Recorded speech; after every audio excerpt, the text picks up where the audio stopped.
guys, for our at-home activity today, I'm going to show you how to make your own bowling alley out of things that you have around the house. So, I've set up my bowling alley over here, and you can see that I've got, I've got some cups that are plastic that I've just set up. I've got some milk cartons.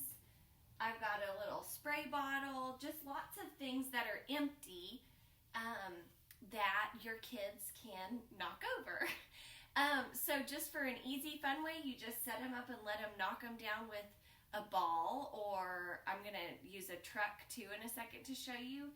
But if you wanted to make it a math activity, you can add a number to whatever your kids are knocking down. So that can be like they can identify the number if that's where they are. If you want to make it an adding activity, if your child is a little bit older, then let's say they knock over the 4 and the 2, they could add up how many points they have based on how many things that they knocked over, so they would have 6 points.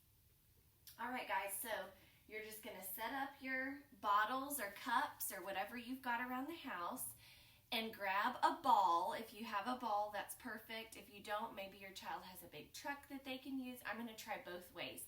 I didn't have a round ball. I just have this football, so we'll see how this goes. All right. The further back they go, the harder it'll be. So, oh, I knocked down 2. Okay, now let's try it with the truck.